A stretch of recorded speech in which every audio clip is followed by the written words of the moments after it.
Witam Państwa bardzo serdecznie. W moim dzisiejszym filmie opowiem Państwu o tym, w jakich warunkach ksiądz Karol Wojtyła, późniejszy Jan Paweł II, działał w czasach komunistycznej Polski. Dowiecie się, ile sił i środków komunistyczna bezpieka zaangażowała do inwigilacji jego osoby i to jeszcze zanim został papieżem. Dowiecie się także, ilu agentów bezpieka zaangażowała do tego, aby zaszkodzić polskiemu papieżowi. A złotymi patronami kanału są pani Ewa Szemraj i pan Andrzej Maciejewski z Alaski.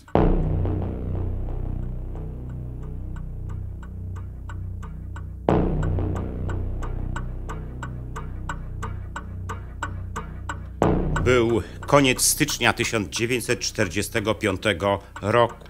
Zaledwie kilkanaście dni wcześniej do Krakowa wkroczyła sowiecka Armia Czerwona. Będący jeszcze w powijakach krakowski Urząd Bezpieczeństwa zwrócił wówczas swoją uwagę na nikomu nieznanego kleryka krakowskiego seminarium Karola Wojtyłę. Na liście osób, które winny znaleźć się w zainteresowaniu krakowskiego Urzędu Bezpieczeństwa, wymieniono nazwisko Wojtyły i dopisano przy nim Sikora. Było to nazwisko funkcjonariusza sekcji trzeciej krakowskiego Urzędu Bezpieczeństwa, który miał zająć się Wojtyłą. Sekcja trzecia krakowskiego Urzędu Bezpieczeństwa odpowiadała za rozpracowywanie struktur podziemia. Nic dziwnego, że Sikora od razu założył, że Wojtyła może mieć z nim jakieś kontakty. Kraków zresztą uchodził wówczas w oczach UB za siedzibę reakcji. To tutaj urzędował krakowski kardynał Adam Sapiecha, podejrzewany przez UB o czynne wspieranie podziemia. A Wojtyła, tak jak inni klerycy krakowskiego seminarium, rezydował w jego pałacu. Jakby tego było mało, Wojtyła studiował teologię na Uniwersytecie Jagiellońskim i działał w studenckim Bratniaku, które również były postrzegane przez UB jako wrogie środowiska. Jaki był ostateczny efekt działań Sikory w sprawie Wojtyły, tego nie wiemy, bo nie zachowały się dokumenty na ten temat. W każdym razie kardynał Sapiecha w porę dostrzegł zagrożenie dla młodego i obiecującego kleryka Wojtyły ze strony UB i dlatego postanowił wysłać go za granicę, przyspieszając jednocześnie jego święcenia. Jesienią 1946 roku Wojtyła udał się więc do Rzymu. Tam podjął studia na papieskim Angelikum. Pod koniec czerwca 1948 roku Wojtyła powrócił do Krakowa. Sapiecha skierował go wtedy do pracy na parafii w podkrakowskiej Niegowici, skąd po jakimś czasie przeniósł go do parafii świętego Floriana w Krakowie. Tam Wojtyła znalazł się pod osobistą kuratelą księdza kanonika Tadeusza Kurowskiego, któremu Sapiecha powierzył opiekę nad najbardziej zdolnymi i obiecującymi krakowskimi księżmi. Wtedy też Wojtyłą ponownie zainteresowało się krakowskie UB. Stało się tak dlatego, że parafia świętego Floriana miała być siedliskiem reakcji i UB zamierzało ją rozpracować. W tym zadaniu mieli UB pomóc dwaj agenci pozyskani wcześniej wśród krakowskiego duchowieństwa. Jednym z nich był tajny współpracownik o pseudonimie Żagielowski, który przyjaźnił się z Wojtyłą. To ponowne zainteresowanie się UB osobą Wojtyły zbiegło się w czasie z otwartą wojną komunistycznych władz z polskim kościołem, która zaczęła się na dobre w 1949 roku. Jej najważniejszym momentem było aresztowanie we wrześniu 1953 roku prymasa Stefana Wyszyńskiego. Ale wojnę komunistycznych władz z Kościołem widać było także w diecezji krakowskiej. W końcu 1952 roku aresztowano wielu krakowskich księży, w tym promotora Wojtyły, księdza kanonika Kurowskiego. W budynkach parafii świętego Floriana UB przeprowadziło również rewizję, poszukując dowodów antypaństwowej działalności pracujących w niej księży. Część aresztowanych księży została złamana w śledztwie i złożyła zeznania wskazujące na to, że krakowska kuria realizowała antypolską politykę Watykanu. W styczniu 1953 roku przed Sądem Rejonowym w Krakowie odbył się proces aresztowanych księży i zapadły surowe wyroki. Między innymi księdza Józefa Lelito skazano na karę śmierci, a księdza Szymonka na dożywocie. Wojtyła dobrze znał obu skazanych księży i się z nimi przyjaźnił. Było więc jasne, że jest kwestią czasu, jak i jego aresztuje UB. Tyle tylko, że UB nadal nie wiedziało zbyt wiele o Wojtyle. Aby zdobyć potrzebną wiedzę, wezwano go do krakowskiej filii Urzędu do Spraw Wyznań na rozmowę, w trakcie której musiał odpowiedzieć na bardzo wiele pytań. Po tej rozmowie UB sporządziło szkic osoby Wojtyły i przystąpiło do planowania kolejnych działań przeciwko niemu. Ale niebawem nadszedł październik 1956 roku, który zapoczątkował w Polsce polityczne zmiany i nowy kurs wobec Kościoła. W ciągu ubiegłych lat nagromadziło się w życiu Polski wiele zła, wiele nieprawości i bolesnych rozczarowań. Październikowa odwilż trwała jednak bardzo krótko. Już w 1957 roku komunistyczne władze powróciły do dawnego kursu zwalczania Kościoła. Koniec lat 50. był okresem przełomowym w karierze kościelnej Wojtyły. 4 lipca 1958 roku został mianowany biskupem pomocniczym diecezji krakowskiej, mając zaledwie 38 lat. Dla Służby Bezpieczeństwa, następczyni UB, stało się wówczas jasne, że młody krakowski biskup będzie w przyszłości jedną z najważniejszych postaci polskiego Kościoła.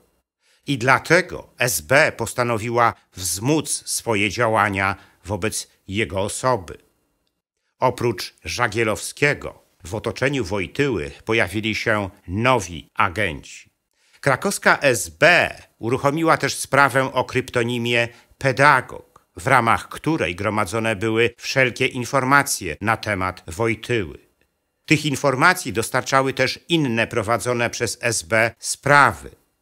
Jedną z nich była sprawa o kryptonimie Łącznik, w ramach której rozpracowywano Mieczysława Kotlarczyka, kolegę Wojtyły, z którym razem w czasie okupacji udzielali się w teatrze.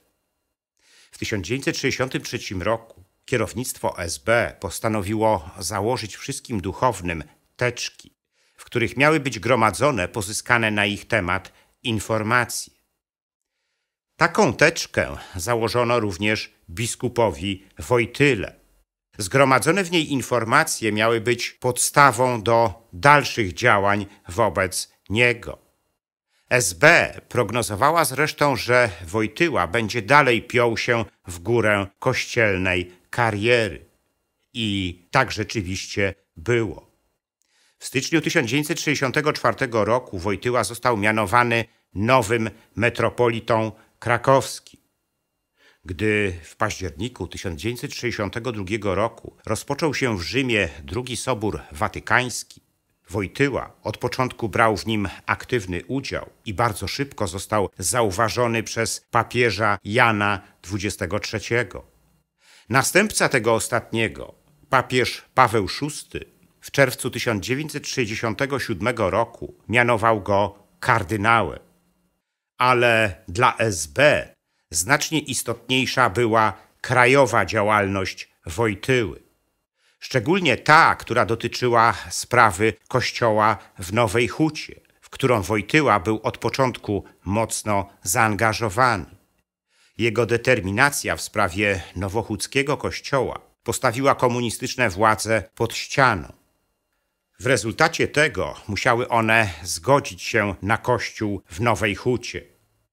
Po tym zwycięstwie Wojtyły krakowska SB napisała o nim, że pomimo pozorów kompromisowości i elastyczności w stosunkach z władzami państwowymi jest bardzo niebezpiecznym przeciwnikiem.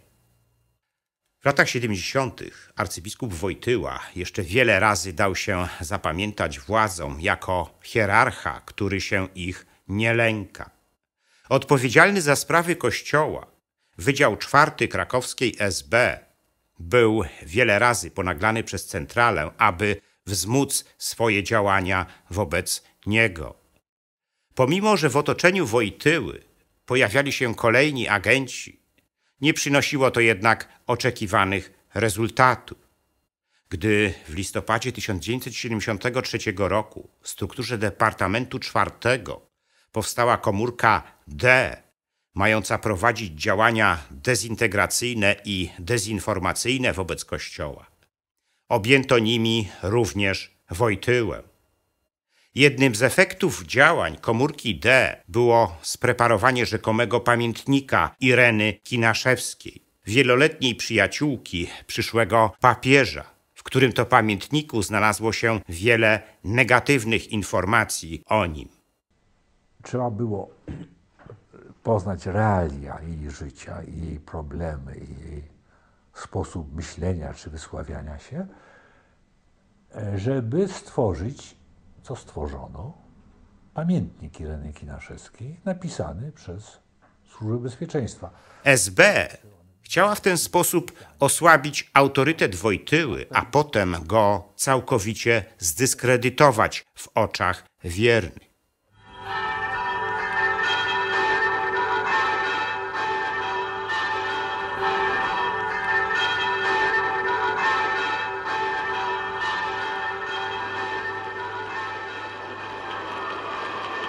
I w końcu nadszedł rok 1978, kiedy podczas kolejnego konklawy Wojtyła został wybrany nowym papieżem, Janem Pawłem II. Dla komunistycznych władz w Warszawie wybór Wojtyły na papieża był szokiem. Z kolei dla SB był ziszczeniem się jednego z wcześniej zakładanych scenariuszy. Wprawdzie był to najczarniejszy scenariusz, ale brano go również pod uwagę. Z chwilą wyboru Wojtyły na papieża opiekę nad nim z ramienia SB przejął Departament I, czyli wywiad, a raczej jego rezydentura w Rzymie oznaczona kryptonimem Baszta. W okresie pontyfikatu polskiego papieża kierowali nią kolejno Fabian Dmowski, pseudonim Kanto, Jerzy Porowski, pseudonim Bralski, Maciej Dubiel, pseudonim Dis i Aleksander Makowski, pseudonim Irt. Wynikami działań Baszty w Watykanie bardzo szybko zainteresował się Kreml. Polski papież poważnie zaniepokoił Sowietów.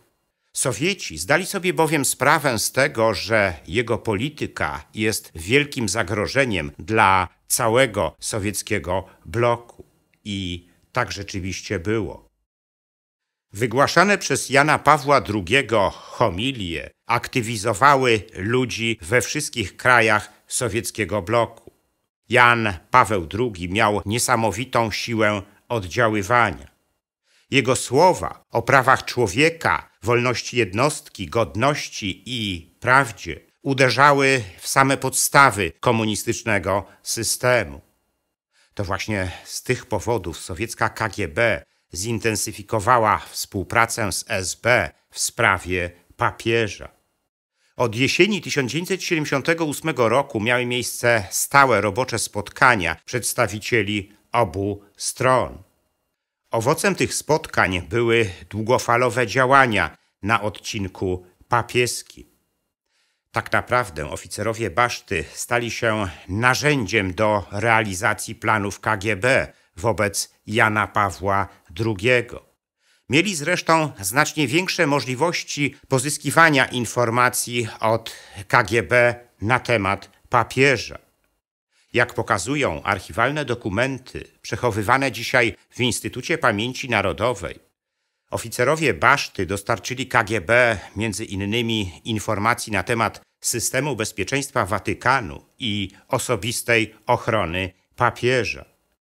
To właśnie one posłużyły KGB do zaplanowania zamachu na papieża, do którego doszło 13 maja 1981 roku. Ale Baszta zajmowała się przede wszystkim obsługą ponad setki agentów ulokowanych w otoczeniu papieża i w wielu watykańskich instytucjach.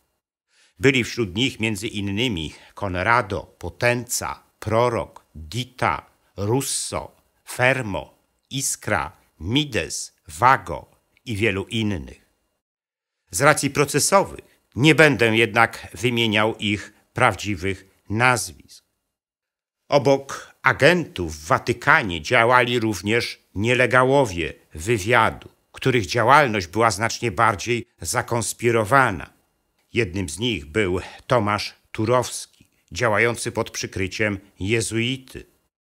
Owocem działań nielegalów były raporty, które poprzez centralę w Warszawie trafiały na biurka przywódców komunistycznej Polski i do Moskwy w ramach bratniej pomocy służb. Te raporty miały przede wszystkim pomóc Moskwie w walce z polskim papieżem. To jedyny przypadek w historii, kiedy urzędujący papież był zwalczany przez władze kraju, z którego pochodził, i to za pomocą najtajniejszej broni, czyli wywiadu. Ale jeszcze bardziej kuriozalne było to, że w tym samym czasie władze komunistycznej Polski deklarowały gotowość ułożenia przyjaznych stosunków z papieżem.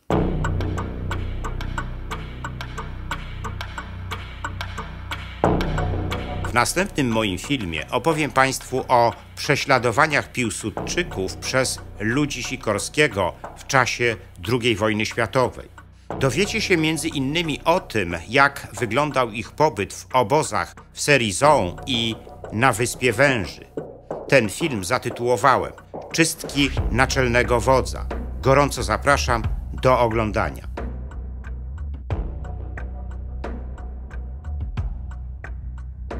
Edward Reed to amerykański historyk, który bardzo aktywnie broni prawdy o historii Polski w internecie i social mediach. Jego publikacje są o tyle ważne, że dzisiaj jesteśmy świadkami przekłamywania historii Polski na światowej arenie, z czym walczymy. Dlatego zwracam się do Państwa z gorącym apelem o wsparcie jego publikacji.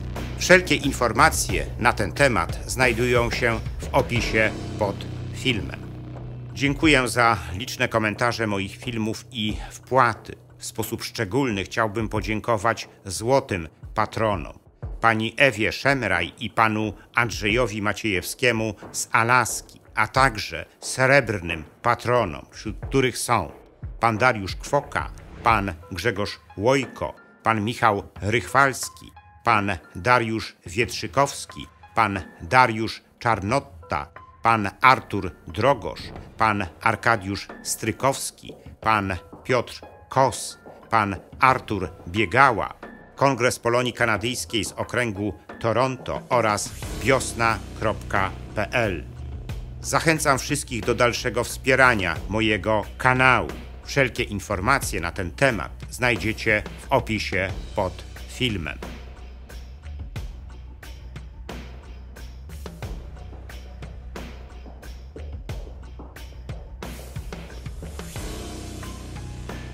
Drodzy widzowie kanału Zakazane Historie, z racji nadchodzących świąt wielkanocnych życzę Wam radości ze zmartwychwstania oraz Bożego błogosławieństwa.